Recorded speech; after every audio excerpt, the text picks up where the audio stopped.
Welcome to A Better HR Business, the podcast that looks at how HR consultants and HR tech firms grow their businesses and how they help their employers to get the best out of their people. Remember, for show notes and downloads, go to www.getmorehrclients.com/podcast. That's getmorehrclients.com/podcast. Okay, let's get started. Hello, thanks for joining me again. Ben here, great to have you along. I'm really looking forward to today's chat with Steve Watson.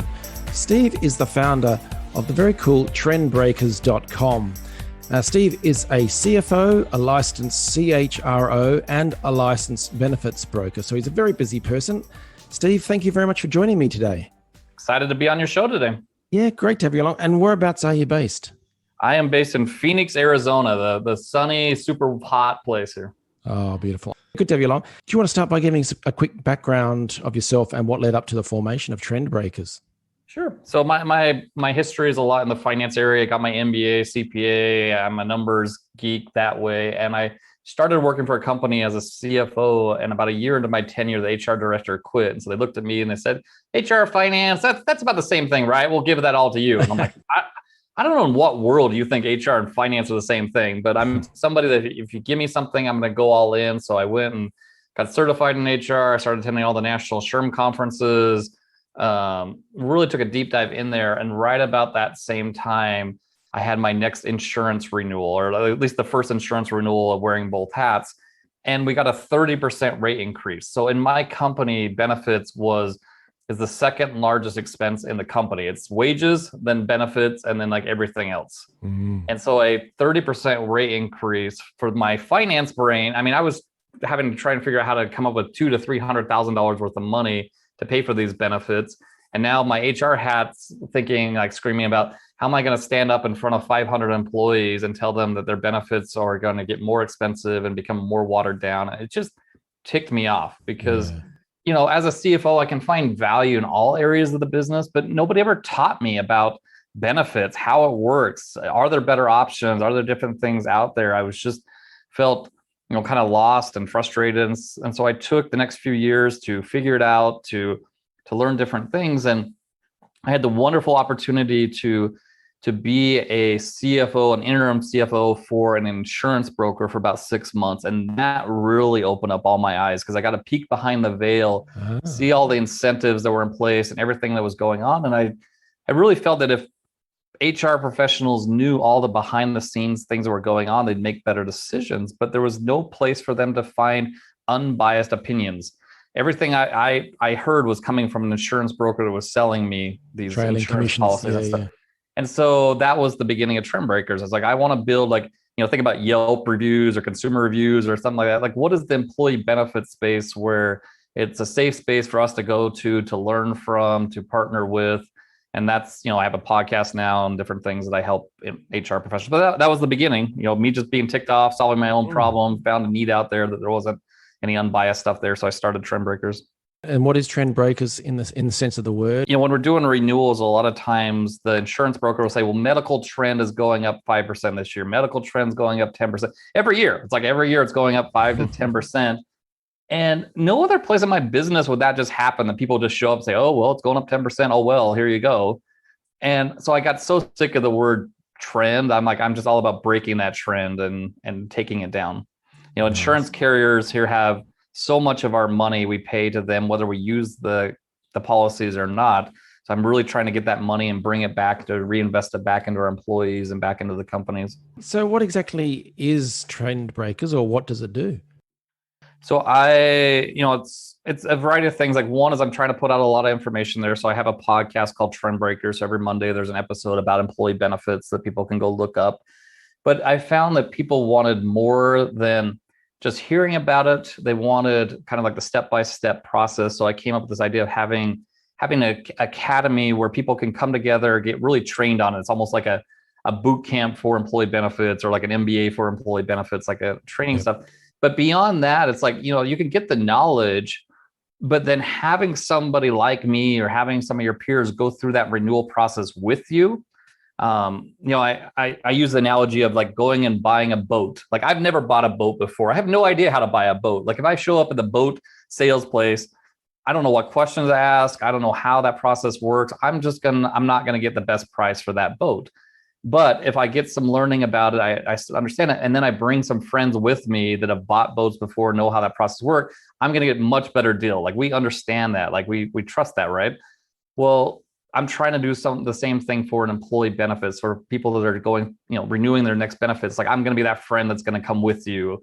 And, and your other HR peers will be with you as you go through that next renewal. And so you get the education and the advisory services with it. Got it. I'm imagining that there's not too many boat shops in Arizona, but there's a couple, and that's why I'm so bad at buying a boat. Like you do not want me out there buying a boat for you. Yeah. Look, I know you love geeking out on employee benefits. I'm a big believer in the 80-20 rule that certain themes, problems, pain points will rise to the fore. What are the main pain points or the biggest issues you find when someone says, oh, this is what you do Trendbreakers, cool, I've got some issues. What are the issues you typically hear about from HR leaders? The first one is the costs keep going up every year, and then they're left scrambling to mitigate those costs. And so they have to change insurance carriers every year. They have to change different plans, or they have to water down the plans. And so every year it feels like this rush to mitigate the price increases by changing stuff. And it creates a lot of havoc, especially in the end of year for HR professionals. Yeah. And that's frustrating. I think one of the underlying things that HR professionals are not aware of is that the people that they partner with, so insurance brokers, have misaligned incentives. And so the way that most brokers are paid are through commissions.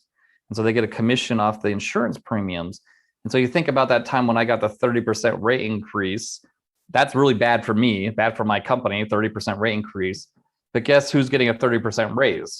The insurance broker. And so those misaligned incentives. And so we have to realize when we're asking our insurance brokers or expecting them to work really hard to lower down our premiums, we're asking them to work harder and get paid less. And not a lot of us do that, right? We don't want to get paid less. And so there's easy ways to change that arrangement where you align those incentives. And I find that after employers, you can keep working on the same one. I'm not saying you have to go out and change your broker, but you can change that financial arrangement. And then as soon as you bring them on your side of the table where you win together and lose together, it's amazing how the opportunities start popping up now. That's kind of aligned to a question I had, whereby you've got the CFO background, but the CHRO background as well. Mm-hmm. I'm curious, what are your thoughts on how the CFO and the Chief HR Officer can work together better? Any thoughts on that one? Yeah, I have a lot of thoughts. So that's like 3 other podcasts we could go into. But it's funny because we think about them as such different areas. Finance is way over there and HR is way over here, and we don't really see them getting along that well. But they're so similar because they're both kind of back office, working administrative parts of the business, and they're both trying to help that business grow and be successful. The thing where it separates us is we attack the problems differently. If there's a big problem, finance is going to go to data and analyzing and numbers, right? That's where we solve our problems through the data. And HR is not going to go to the numbers. They're going to go to the relationships. They're going to go to people and talking to people and culture and trying to build programs. They're both extremely important, and they're both trying to solve the same thing, but they just speak different languages, right? So if you are from HR trying to go convince a CFO to do things, just like if I'm going to move to Brazil, I need to speak Portuguese. If you're going to go from HR to finance, you need to learn the language of numbers and be able to speak in numbers. And if you are finance trying to convince your HR professional to do something, you need to get out of the data and out of the numbers and out of the weeds and start talking about relationships and how it impacts it. That's great advice. So people listening to this, some of them will be consultants who may be doing the outsourced HR for employers. What's your advice when it comes to sort of managing the employee benefits side and looking for better deals? Or is it something better left untouched and just focus on other areas? What's your advice to those sort of people? I'd say it depends on the size of the company. So if you're working with a company that has less than 50 employees, there's not a lot of options out there. It's just, you get a lot of off-the-shelf products. I mean, there are some creative stuff to do. You can go to the Trendbreakers podcast and listen to some of them. But if you're getting over 50 employees, and especially over 100 employees, if you're consulting with some of those companies, you are sitting on a gold mine worth of opportunities there. These companies, they may want to invest more in culture and the programs and the own work that you're consulting with. But a lot of times the money is getting sucked up into benefits. And so they don't have the funds there. So if you're able to help them negotiate those benefits in a better way, save that money, you end up being the hero for that company. And then, you go to them and say, look, I just helped you save $100,000 on your benefits. Can we reinvest 20,000 of that into this new HR program? It's hard for another CEO or CFO to say no to that because you brought so much money to the table. I'd say if you're over 100 employees, there's usually about $1,000 per employee of fluff built into those plans that you can find, and it's just working through them. One of the initial things I would recommend doing is just figuring out what is the total cost of benefits that the company and the employees pay for together, and then comparing that to other line items in the business. So for example, I'm not sure if you knew about this, but Starbucks spends more money on employee benefits than they do on coffee beans. Yeah.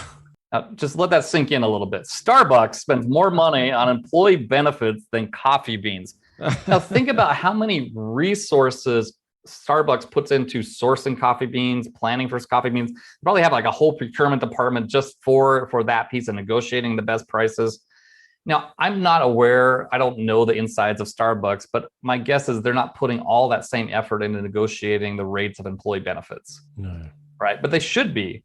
And so if you're able to go there and say, look, your employee benefits at this XYZ company, it's double of what the whole investment in the IT department is. More than IT director, all the software, everything we use, we spend more money on employee benefits.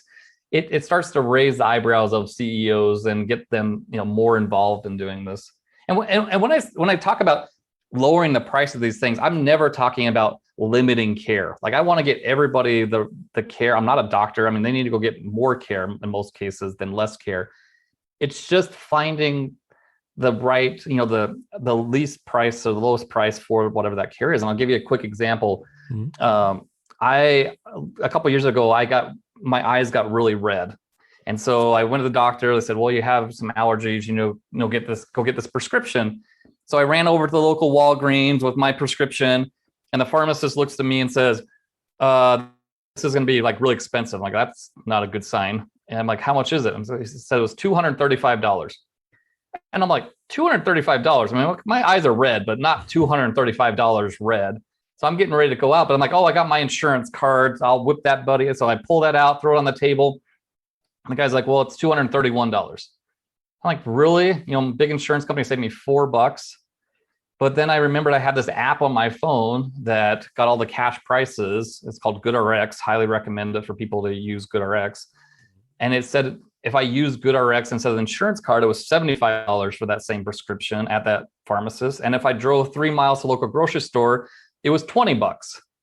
So in the matter of a few minutes, I found the same prescription for 4 different prices, ranging from $20 all the way up to $231. Wow. And that is for one transaction for one employee throughout the year. So just think about all of the employees that you may be working with, all the transactions you're doing. I ended up getting better care because I ended up getting the prescription that I needed for my eyes for, at 1/10 of the price. And so it's just applying that principle from one employee across all your different employees. And that's where you start seeing a lot of these different savings. If you got time, I got another example from last year. Yeah. So that's the individual level is the one about the eye drops. But last year during COVID, I was working with another company. They spent $6 million on employee benefits, and they were getting ready for their insurance renewal. And the broker came by and said, look, I was able to negotiate a really good deal. It's only a 2% increase this year. And they were getting ready to sign on the dotted line because 2% increase during COVID. We got other fish to fry, not really worried about it. And they called me up and said, what do you think? And I said, just hold up. Just wait just a second. I mean, 2% kind of sounds good, but let's see. I said, well, what were your claims? You gave $6 million to this insurance company. Well, how much did they pay out to hospitals and doctors and stuff like that? And they said, we don't even know. I'm like, well, that's the first thing is you need to ask what it was. So they, found out that information, came back. The insurance company had spent $3.4 million on claims. And I was like, and I was shocked. I mean, my jaw dropped and I was so frustrated on their behalf because I'm sitting here thinking, okay, you gave them $6 million. They turned around and paid out $3.4 million.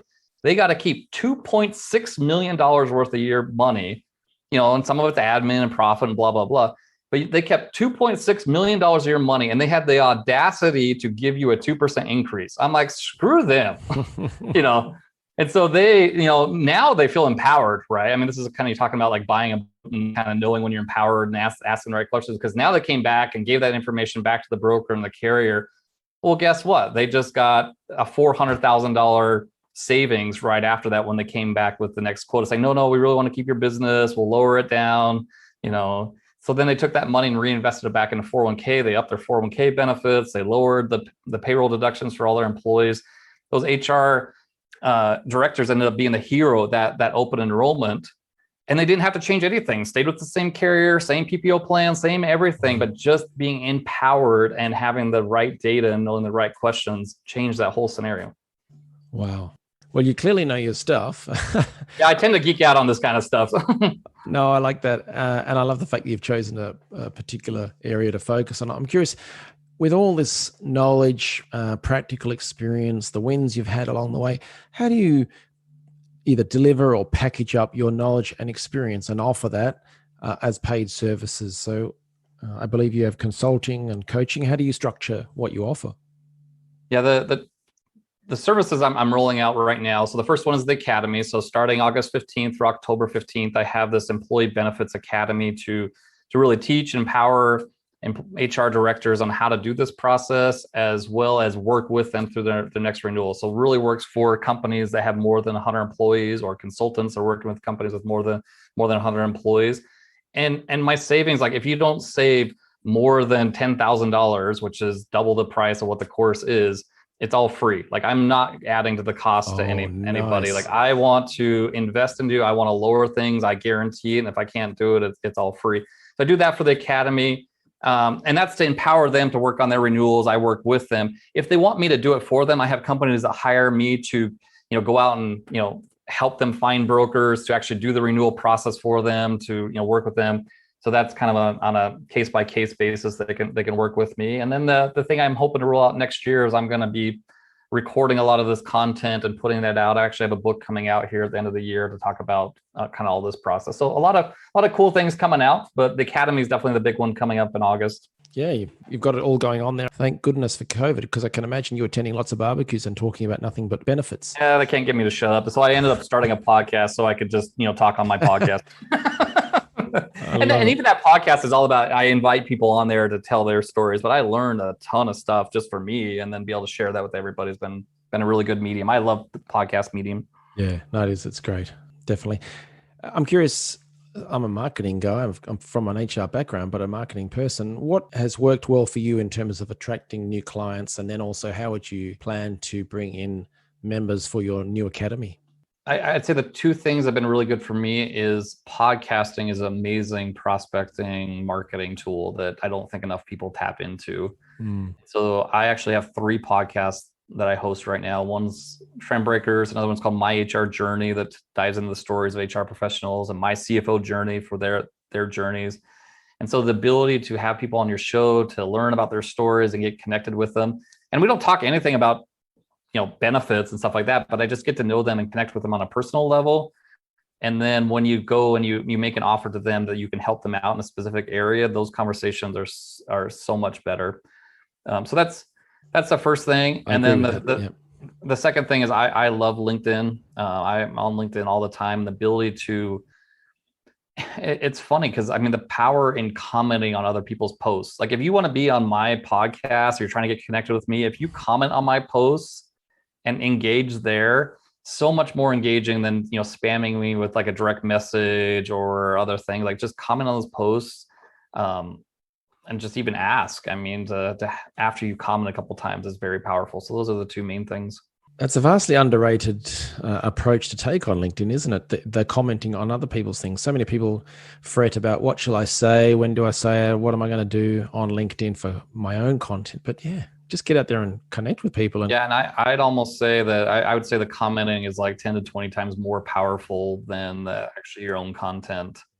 And partly, I think people miss the boat on LinkedIn, and they end up just commenting on other people within like I'll use an example of insurance brokers. Like there's a lot of insurance brokers on LinkedIn, but they tend to just comment on each other's stuff, and they tend to geek out on insurance within their own world. And LinkedIn wants to keep you on there, the algorithms and everything. And so if you're just commenting on other people's stuff or other insurance brokers, well, guess what you're going to see in your news feed? Other insurance brokers. And they're like, well, I don't see the HR people on LinkedIn. I don't see the finance people on there. I'm like, they're there. You're just not commenting and liking their stuff. And you mentioned the podcasting. You've got 3. So Yep. what you started with 1. What said to you to let's go to another and then add a 3rd? So I started Trendbreakers last summer, so last June, and I started out doing 3 episodes a week. And it was really just a hodgepodge of people I wanted to talk with and for me to geek on employee benefits. I was a little worried to go all in on employee benefits. I didn't think there'd be enough people wanting to listen to it because people in HR have so many things to deal with and it's one thing. So I ended up bringing on HR experts, talking to finance people and all the people I wanted to talk to, did over 120 episodes. And then I got some feedback in February saying, look, I'm loving all your benefit stories. Can it just be its own episode? Or I'm loving these HR journey stories. Like, can that just be its own podcast? And so I listened to that. So I split it into 3. So I'm still doing the same amount of volume. It's just my episodes come out on Monday is Trendbreakers, all about employee benefits. Wednesday is all the HR journeys. And then Friday is all the CFO journeys. Yeah, brilliant approach.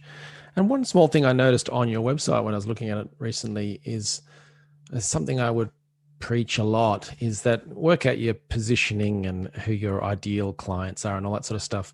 But wherever possible, segment into different use cases or different situations. So for instance, back in the day when I had my own HR business, I would split out my website visitors and the email opt-ins into, I think it was HR professionals, business owners, admin office managers, because sometimes they would be charged with finding the HR services.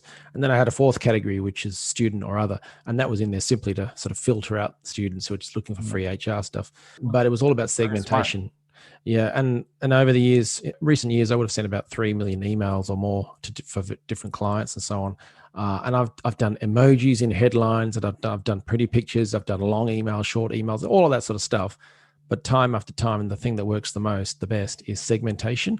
And I noticed you had something like that on your website where you're saying, click the option that best suits your own situation and how I can help you lower your benefits costs. And then you've divided people out. I just thought that was genius. So if you're listening to this on the go, do check out Steve's website and have a look at the way he's trying to segment his audience. And that may be you, listener. You may be one of those people. So do check it out. But yeah, Steve, I really like that approach. I appreciate it. And I need to do it even more because I would talk very differently to an HR consultant working with a 75 employee group versus a CFO with 500 employees. I mean, they're very different conversations. It's attacking the same problem, but they're coming at it different ways. And we all want to just find things that are relevant to our very specific situation. The more relevant it is, the more likely we are to pick up the phone and call. Yeah, so smart. Steve, if people listening to this would either like to work with you or refer people to you and to Trendbreakers, who are those ideal sorts of people? Yeah, so it really comes down to the key decision makers of companies in the US with more than 100 employees for their medical insurance for their employees. So those key decision makers can split into, like, sometimes it's an HR, sometimes it's operations, sometimes it's the CEO or the CFO. But whoever that person is, that's the one that's meeting with insurance brokers and carriers and deciding what plan it is and what rates we should have and stuff like that. I'm focused on that segment and empowering those folks to go through the process. Okay, great. So Steve, I've learned so much, and I highly recommend that people listening to this go and check out Trendbreakers because it's a wonderful service. There's great advice. The podcasts are amazing. Got some great people in there, Ben Eubanks, so many people on there, but also just to admire your marketing and your approach to things. I think it stands out as being very professional, very smart. So that's brilliant. What should people do next if they want to learn more about Trendbreakers? Yeah, if they want to know about the employee benefit side of things, trendbreakers.com, and you can find it through the Academy there to learn about the Academy that's coming up. If you want to know a little bit more about me, Steve Watson Live is a website you can go to. It has all my speaking information. And when I'm talking to people, connecting HR professionals with CFOs and brokers with CFOs and stuff like that. So it's a lot of information about me. And stay on the lookout. I got a book coming out at the end of the fall. So, stay in touch. You can find me on LinkedIn at Steve Watson CPA. as well. I'm always there and commenting on things. And come comment on my posts, and that's how we can really try. Steve, do get back in touch when you're releasing your book, because it'd be great to share that out with people. But I just want to say thank you very much for sharing all your insights and advice to people. It's been really interesting talking with you today. Awesome. Well, thank you for having me on the show. Thanks for joining us today on A Better HR Business, the podcast that explores the world of HR consulting and HR tech businesses. For show notes and downloads, go to www.getmorehrclients.com/podcast. That's getmorehrclients.com/podcast. Remember to subscribe and share the show with any friends who are busy growing a HR business. Thanks, and see you next time.